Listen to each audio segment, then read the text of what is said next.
ऐ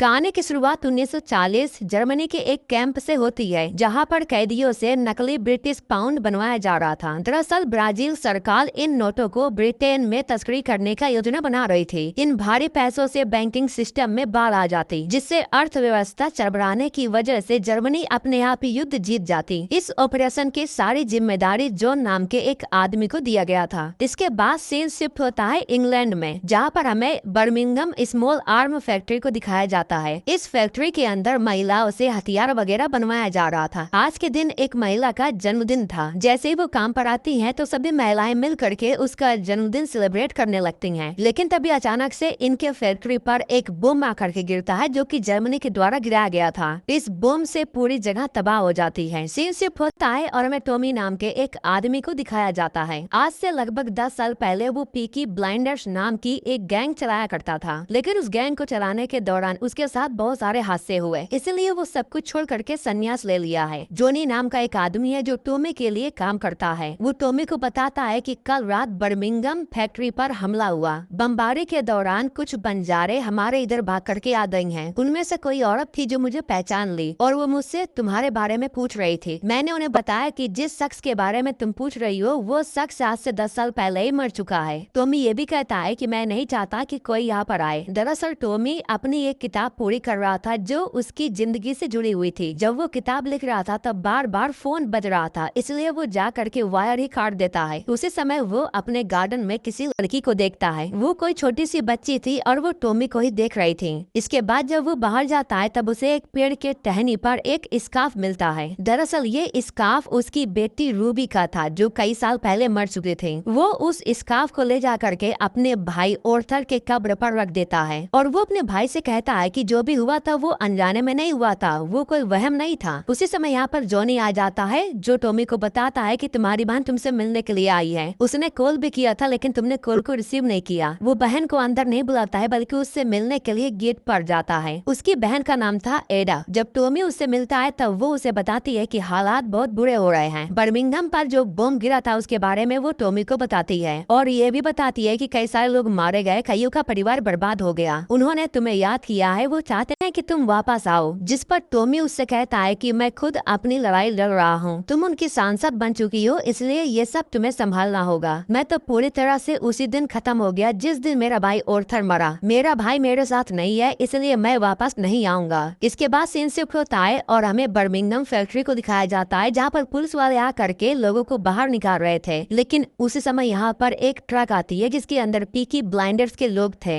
वैसे ये गैंग सिर्फ नहीं थी, ये लोग भी लूटपाट करने का काम ही करते थे। फैक्ट्री में ये लोग बारूद वगैरह लूटने के लिए ही आए थे। पीकी ब्लाइंडर्स गैंग को देखने के बाद पुलिस वाले भी पीछे हट जाते हैं। वो कहते हैं कि अब जो करेंगे वो पीकी ब्लाइंडर करेंगे। ये लोग उस दरवाजे को तोड़ देते हैं जिसके अंदर हथियार वगैरह रखा हुआ था। जब हथियार को लूटने के लिए अंदर जाते हैं तो उसी वक्त यहाँ पर एक आदमी आता है जो इन्हें ऐसा करने से मना करता है। वो कहता है कि ये हथियार जंग में जाएंगे, तुम इसे नहीं ले जा सकते। तभी उसके सामने ड्यूक आता है जो टॉमी का बेटा है। टॉमी के जाने के बाद अब वही पीकी ब्लाइंडर गैंग चला रहा है। वो सीधा बोल देता है कि पुलिस की तरफ से हमें इसकी परमिशन मिल चुकी है, अगर हमें कोई रोका तो हम उसे पीटेंगे। ड्यूक के सामने जो आदमी खड़ा था वो लोगों से कहता है कि हमारे सामान को ऐसे नहीं ले जा सकते, हमें इन्हें रोकना होगा। उसके कहने पर जब सभी लोग आगे बढ़ने लगते हैं तो ड्यूक सबसे पहले उसी आदमी को पीटता है। इसके बाद कुछ और लोग भी आते हैं जिसकी वजह से इन लोगों के बीच में फाइट शुरू हो जाती है। पीकी ब्लाइंडर गैंग के लोग इन लोगों को मारते हैं और फिर सारा हथियार वगैरह लूट करके यहाँ से चले जाते हैं। इसके बाद हमें एडा को दिखाया जाता है जो अपने बेटे के साथ बर्मिंघम फैक्ट्री पर जा रही थी। बर्मिंघम फैक्ट्री पर जो फैमिली मारी गई उनका सपोर्ट करने के लिए वो जा रही थी। एक सांसद होने के नाते उसे अपना फर्ज अदा करना था। लेकिन जैसे वो वहाँ पर जाती है तो एक औरत उसे देख करके उस पर भड़क जाती है और एडा से कहती है कि तुम्हारे पीकी ब्लाइंडर ने ही ये किया है। उसका भी कहना बिल्कुल सही था, क्योंकि शुरू से ही उसके ही फैमिली का कोई सदस्य पीकी ब्लाइंडर को चलाते आया है। इसके बाद ड्यूक अपने सारे दोस्तों के साथ क्लब क्लब के अंदर जाता है पार्टी वगैरह करने के लिए, जहाँ उसे मालूम चलता है कि एक आदमी लंदन से उससे मिलने के लिए आया है और वो कोई और नहीं बल्कि जॉन था। वो अपने पास से नकली पाउंड निकाल करके ड्यूक को देता है और वो ड्यूक को बताता है कि हमारा जहाज लिवरपूल के पास लगने वाला है। मेरे जहाज में लगभग ऐसे ही 35 मिलियन पाउंड है। मेरा काम है इन पैसों को ब्रिटिश अर्थव्यवस्था में उतारना, और वो भी तुम्हारे जैसे अस्थापित गैंग के जरिए। इस काम को पूरा करने के बदले में तुम्हारी गैंग को 20% मिलने वाला है, लगभग 70 मिलियन पाउंड, जिसे तुम जैसे चाहे वैसे इस्तेमाल कर सकते हो। वो ये भी कहता है कि ये गैंग तुम्हारे पिता चलाते थे और ये सौदा मुझे उनसे ही करना था, जिस पर ड्यूक कहता है कि अब इस गैंग का करता धरता मैं हूँ, और वो जॉन के इस ऑफर को एक्सेप्ट कर लेता है। इसके बाद हमें टॉमी को दिखाया जाता है। जब वो घर आता है तब वो खिड़कियाँ और दरवाजे को खुला हुआ देखता है। वो समझ जाता है कि घर के अंदर कोई आया है। वो गल लेता है और अंदर जाता है। अंदर उसे अपने कमरे में एक महिला दिखाई देती है जो उसकी किताब को पढ़ रही होती है। उसका नाम था रमोना और वो बंजारों की टोली में से थी। टॉमी उस पर गन तान देता है और उससे पूछता है कि वो यहाँ पर क्या कर रही है, जिस पर वो टॉमी से कहती है कि मैं तो तुम्हारी मदद कर रही थी। मुझे पता है कि तुम्हें रूह दिखाई देती है, मैं तुम्हें इस चीज से छुटकारा दिला सकती हूँ। टॉमी जैसे उसके करीब जाता है तो वो उसके अंदर जेल्डा को महसूस करता है जो उसकी बीवी थी। 1 साल पहले उसकी मौत हो गई। रमोना कहती है कि मुझे पता है कि तुम मुझ में अपनी बीवी को देख रहे हो। मेरी बहन बिल्कुल मेरी तरह ही दिखती थी। दरअसल रमोना और जेल्डा ये दोनों बहन थी। रमोना कहती है कि मेरी बहन अभी भी मुझसे बात करती है, मैं उसके लिए तुम्हारे पास एक फरमान लेकर आई हूँ। या वो टॉमी को ये भी बताती है कि वो उसकी बहन के साथ बंजारों के मेले में सोया था, जिससे उनका बच्चा पैदा हुआ ड्यू। ये सारी बातें सुन करके टॉमी उसके अंदर इंटरेस्ट लेने लगता है, क्योंकि ये सारी बातें उसे पता नहीं होना चाहिए था। अगर ये सारी बातें पता है तो इसका मतलब कुछ तो खास बात है। तुमने अपने बेटे को और अपना देश छोड़ दिया। इस घर में बैठकर किताबें लिखने से तुम्हारी समस्याएं हल नहीं होंगी। इस समय तुम्हारा बेटा मुसीबत में है। वो ऐसे लोगों के साथ काम कर रहा है जो बुरे लोग हैं और वे लोग हमें मिटा देना चाहते हैं। अगर तुम अपने बेटे को बचाने का वादा करते हो तो मैं और मेरी बहन तुम्हें इस चीज से मुक्ति दिला सकते हैं। इसके बाद हमें ड्यूक को दिखाया जाता है। उसकी आंटी यानी कि एडा उससे मिलने के लिए गई थी। बर्मिंघम फैक्ट्री पर जा करके जो उसने लूट किया था ना, उसी के बारे में वो उससे बात करना चाहती थी। वो ड्यूक से कहती है कि लूट पाट करना बंद कर दो वरना मैं तुम्हारी शिकायत करूंगी। जिस पर ड्यूक कहता है कि तुम मेरा शिकायत किससे करोगी, हर कोई तो मर चुका है, बच्चा है तो सिर्फ मेरा बाप और उसका भी दिमाग सटिया गया है, और तुम तो सिर्फ धमकियां दे सकती हो। मैं कुछ बहुत बड़ा करने वाला हूँ जिसे मेरा बाप अपने सपने में भी नहीं पूरा कर पाया। इसके बाद हमें पीकी ब्लाइंडर के एक सदस्य चार्ली को दिखाया जाता है। एडा उसके पास जा करके उससे बात करती है। वो चार्ली को बताती है कि ड्यूक ने सरकारी गोदाम से हथियार चुरा लिए हैं और बर्मिंघम पुलिस के चीफ ने उसे ये लिखित इजाजत दी थी। कल मैं मोंटागेस मिलिट्री के पास जा रही हूँ, मुझे गवाही चाहिए। मुझे इन लोगों के एड्रेस के बारे में बता दो, इन लोगों ने लूट करते हुए देखा था। चार्ली पर्ची को लेकर के फेंक देता है और कहता है कि अगर उसे कोई रोक सकता है तो वो है टॉमी, उसके अलावा और कोई उसे नहीं रोक सकता,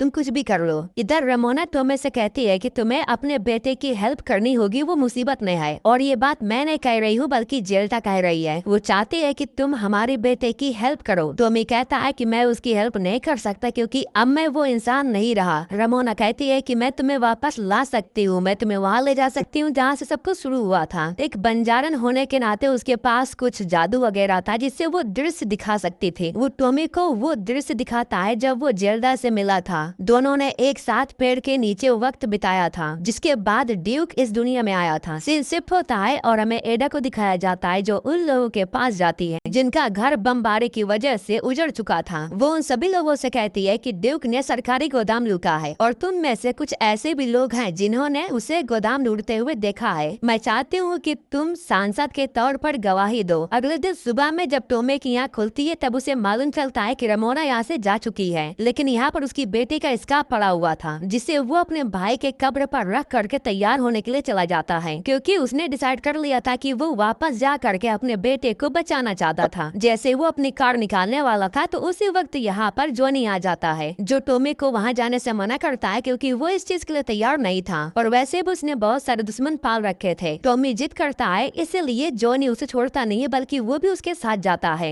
इसके बाद हमें ड्यूक को दिखाया जाता है। जॉन आकर के उससे मिलता है और उसे बताता है कि तुम्हारी आंटी एडा तुम्हें फंसाने के लिए लोगों का दवा इकट्ठा कर रही है। अगर उसने मिलिट्री में गवाही दे दी तो तुम्हें सीधा फांसी होगा। अब डिसाइड तुम्हें करना होगा, तुम्हें 7 करोड़ चाहिए या फिर फांसी पर चढ़ना चाहते हो। मुझे पता है कि तुम मुझे निराश नहीं करोगे। इसके बाद हमें एडा को दिखाया जाता है जो अपने बेटे के साथ गवाह पेश करने के लिए जा रही थी, लेकिन रास्ते में ड्यूक उसका पीछा करता है। जैसे ही उसे मौका मिलता है तो वो गन निकाल करके अपने आंटी को मारने की कोशिश करता है, लेकिन उससे गन नहीं चलती। इस बार तो वो चूक जाता है, लेकिन फिर से वो अपनी आंटी का पीछा करता है। एडा के सामने एक कार आकर रुकती है। उस कार में से जॉन बाहर निकलता है जो एडा को गन से शूट कर देता है। हालांकि पीछे से ड्यूक आवाज लगा करके उसे आगाह करता है, लेकिन तब तक काफी देर हो चुकी थी। इसके बाद हमें टॉमी को दिखाया जाता है जो वापस आ रहा था, लेकिन तभी रास्ते में उसे अपनी बहन की रूह दिखती है, जिससे वो समझ जाता है कि उसकी बहन की भी मौत हो चुकी है। इसके बाद जब वो पुलिस वालों के पास पहुंचता है तब उसे मालूम चलता है कि उसकी बहन को मारने के पीछे उसके बेटे का ही हाथ था। जब उसे मालूम चलता है कि उसकी बहन मुर्दा घर में है तब वो जोनी को गन दे करके वहाँ जाने के लिए बोलता है। जोनी उसका साथ नहीं छोड़ना चाहता था, लेकिन वो जिद करता है। इसके बाद टॉमी ड्यूक के बारे में पता करने के लिए वो एक पब में जाता है, जहाँ पर वो म्यूजिक को बंद करके लोगों से पूछता है कि इस पब का मालिक कहाँ पर है। तभी पब के अंदर कुछ लोग थे जो उस पर भड़क जाते हैं। एक बच्चा था जो टॉमी के सामने आता है और उससे कहता है कि म्यूजिक को चालू कर, तुम्हें मेरे साथ डांस करना होगा। टॉमी कुछ रिएक्ट नहीं करता, जिसके बाद वो गन निकाल लेता है। जिन लोगों को टॉमी के बारे में पता था वो धीरे से छुप जाते हैं। इसके बाद टॉमी एक ग्रेनेड निकाल करके उस बच्चे के कपड़े के अंदर डाल देता है। वो जैसे ही भाग करके बाहर जाता है तभी वो बम फट जाता है। इसके बाद वो पब के मालिक से ड्यूक के बारे में पूछता है। जब उसे ड्यूक के बारे में पता चलता है तब वो उसके पास जाता है, उसे मारता है और उसे कहता है कि तुमने सारी हदें पार कर दी। जिस पर ड्यूक कहता है कि मुझे पाप के अलावा और कुछ करने नहीं आता, क्योंकि तुमने विरासत में मुझे पाप ही दिया है। दोनों के बीच में हाथापाई शुरू हो जाता है। दोनों एक दूसरे को ही मारने पीटने लगते हैं। टॉमी उससे अपने बहन के कातिल के बारे में पूछता है, जिस पर ड्यूक उसे बताता है कि वो मेरे पास एक काम लेकर के आया था और वही मुझसे ये करने के लिए बोला। टॉमी उससे ये भी पूछता है कि उसका आगे का प्लान क्या है। इसके बाद वो मुर्दाघर में जाता है, जहाँ पर वो जोनी से वापस गन ले लेता है और उसे यहाँ से जाने के लिए कहता है। वो जोनी को बताता है कि जिसने भी मेरी बहन को मारा है वो यहाँ पर जरूर आएगा, क्योंकि उसे पता है कि मैं अपनी बहन को देखने आऊंगा और जब वो यहाँ पर आएगा तब मैं उसे मार दूंगा। जोनी के चले जाने के बाद वो अपनी बहन के बॉडी के पास आता है और यहाँ पर वो कबूल करता है कि उसने ही अपने भाई ऑर्थर को मारा है। उस रात मैं नशे की हालत में था और मैं उससे छुटकारा पाना चाहता था। मैंने अपने ही भाई को मार दिया, लेकिन अब सब कुछ ठीक हो जाएगा। कुछ समय के बाद जॉन अपनी कार से यहाँ पर आता है और उसके हाथ में एक गन था। टॉमी तो पहले से ही इस चीज के लिए रेडी था। जैसे ही वो यहाँ पर आता है तो दोनों एक दूसरे पर फायरिंग करने लगते हैं और फिर कवर में जाकर के छुप जाते हैं। इस दौरान जॉन उससे कहता है कि मैं इस जंग को बम से नहीं बल्कि नोटों से खत्म करना चाहता हूँ। सबके पास पैसा होगा, कोई नहीं मरेगा, आखिर लोगों को चाहिए क्या। लेकिन टॉमी उसकी बातों में नहीं आता। वो उससे कहता है कि तुम्हारी गन की गोली खत्म होने वाली है। तभी जॉन फायरिंग करता है और वो घोड़ों का सहारा लेकर के यहाँ से भागने में कामयाब हो जाता है। उसके जाने के बाद टॉमी घोड़े को लेकर के बाहर रोड पर आता है, जहाँ पर सभी लोग उसका स्वागत करते हैं, उससे हाथ मिलाते हैं। वापस आने की वजह से सभी लोग उससे खुश थे। इसके बाद हमें ड्यूक को दिखाया जाता है। रमोना उसके पास आती है और उसे बताती है कि मैंने तुम्हारे पिता को मना लिया है, वो तुम्हारी हेल्प करेंगे। तुम शुरू से ही राजा बनना चाहते थे और अब तुम्हें मौका मिलने वाला है। मौके का फायदा उठा करके तुम अपने पिता को मार सकते हो और वैसे भी उसे शांति चाहिए और ये शांति सिर्फ तुम उसे दे सकते हो। रमोना उसे गोली देती है जिस पर टॉमी का नाम लिखा हुआ था। कुछ समय के बाद जब टॉमी यहाँ पर आता है तब रमोना उससे कहती है कि मैंने तुम्हारे बेटे से बात कर ली है, वो तुम्हारी मदद करेगा। तुम्हारी बहन के कातिलों को मारने में वो तुम्हारा साथ देगा। इसके बाद टॉमी अंदर जाता है और अपने बेटे के साथ शराब पीता है। इसके बाद टॉमी अपने फैमिली वालों के साथ जा करके अपनी बहन का अंतिम संस्कार करता है। बाद में हमें मालूम चलता है कि जॉन के पास वापस से ड्यूक ने कॉल किया है। वो जॉन को बताता है कि मेरे पिता को मालूम चल गया है कि तुम कहाँ पर हो और वो तुम पर हमला करने वाले हैं। मैं तुम्हारा साथ दे सकता हूँ जिससे तुम बच सकते हो। इसके बदले में बस मुझे वही 70 मिलियन पाउंड चाहिए। इसके बाद हमें इस टैग को दिखाया जाता है जो लिवरपूल को संभालता है। वो टॉमी से आकर के मिलता है और उसे जॉन की जानकारी देता है। टॉमी उससे कहता है कि लिवरपूल पर मुझे तुम्हारी जरूरत पड़ने वाली है। उस गोदाम में एक आदमी है जिसे हमें मारना है और एक हथियार जिससे हम जंग हार सकते हैं। इसके बाद इस टैग इन लोगों को प्लानिंग बताता है किस तरीके से ये लोग अंदर जा करके उन पर हमला कर सकते हैं। लेकिन टॉमी टनल के जरिए अंदर जा करके जॉन को ढूंढ करके पैसों तक पहुंचना चाहता था और उनका ध्यान भटकाने के लिए कुछ लोग नाव से अंदर जाने वाले थे। चार्ली अपने लोगों के साथ 3 नाव तैयार तैयार करता है और वो अपने लोगों के साथ लिवरपूल की तरफ जाने लगता है। इधर जो टॉमी था वो टनल के जरिए अंदर जाने वाला था। रमोना के लोगों के जरिए वो टनल के दरवाजे को तोड़ने में कामयाब हो जाता है। इसके बाद वो टनल के जरिए अंदर जाने लगता है। दूसरी तरफ हमें ड्यूक को दिखाया जाता है। वो जॉन से जाकर मिलता है और उसे अपने डैड की पूरी प्लानिंग बताता है। वो इन्हें बताता है कि सामने से 3 नाव आएगी जिसके अंदर कुछ लोग छुपे होंगे। अगर तुमने पहले हमला किया तो तुम उन्हें मार सकते हो। लेकिन नाव में जितने भी लोग बैठे हुए थे वो आगे नहीं जाते हैं बल्कि नाव से उतर जाते हैं। सब लोग नाव से उतर गए थे लेकिन स्टैग नहीं उतरता है। वो नाव लेकर के आगे जाने का फैसला करता है जबकि उसे पता है कि आगे मौत है। जॉन के सारे लोग गन और हथियार लेकर के नाव के आने का इंतजार करने लगते हैं। स्टैग के अलावा नाव में और कोई नहीं था और वो भी छुपा हुआ था। बम को जलाते ही वो पानी में छलांग लगा देता है। नाव जैसे ही किनारे पर आता है तो एक जोरदार धमाका होता है जिसकी वजह से सब कुछ तबाह हो जाता है। इससे जॉन को पता चल जाता है कि ड्यूक ने उसे धोखा दिया, मतलब कि वो सब कुछ दिखावा कर रहा था। वो अभी भी अपने बाप के सपोर्ट में है। जॉन उसके ऊपर गन तान देता है और उससे कहता है कि तुम्हारे बाप ने तुम्हें अकेला छोड़ दिया। लेकिन तभी एक जोरदार धमाका होता है और ये धमाका टॉमी ने किया था। टॉमी के साथ उसके आदमी भी हथियार लेकर के अंदर आ जाते हैं और वो जॉन के आदमियों पर हमला करने लगते हैं। काफी समय तक इन लोगों के बीच में फायरिंग होती है। ड्यूक जल्दी से भाग करके अपने पिता के पास आ जाता है और उनसे कहता है कि आपने आने में काफी देर लगा दी। तभी टॉमी एक बम लेकर के उस बॉक्स की तरफ जाता है जिसमें सारा पैसा रखा हुआ था। वो बॉक्स को उड़ा देता है जिसकी वजह से सारे पैसे जल जाते हैं। पैसे को जलता हुआ देख करके जॉन कार में बैठ करके यहाँ से भागने की कोशिश करता है लेकिन तभी टॉमी गन लेकर के उसके सामने आ जाता है। वो चाहता तो आसानी से जॉन को मार सकता था लेकिन वो रुकता है। जॉन उस पर लगातार 2 बार फायरिंग करता है। टॉमी इसी चीज का इंतजार कर रहा था। इसके बाद वो जॉन को शूट करके उसे खत्म कर देता है। टॉमी खुद को खत्म करने के लिए वो जॉन के कार के सामने खड़ा था लेकिन मौके पर ड्यूक आ जाता है जो उसे बचा लेता है। अभी भी चांस था, वो बच सकता था लेकिन वो खुद ड्यूक से कहता है कि वो गोली निकालो और मुझे मार दो। ड्यूक ऐसा नहीं करना चाहता था लेकिन टॉमी उससे जीत करता है। इसके बाद ड्यूक उस गोली से टॉमी को शूट करता है जिससे टॉमी को शांति मिल जाती है। आखिरी पलों में वो सब कुछ याद करता है और हमेशा हमेशा के लिए सो जाता है। इसके बाद ड्यूक अपने लोगों से कहता है कि सारे पैसों को इकट्ठा करो और उसे जला दो। सभी लोग टॉमी को ले जा करके उसका अंतिम संस्कार करते हैं और इसी के साथ ये कहानी यहीं पर खत्म हो जाती है। जिन लोगों ने इसका सीरीज देखा है उन लोगों को ये कहानी समझ में आई होगी, बाकियों को कुछ जगहों पर समझ में नहीं आ रहा होगा कि आखिर यहाँ पर चल क्या रहा है।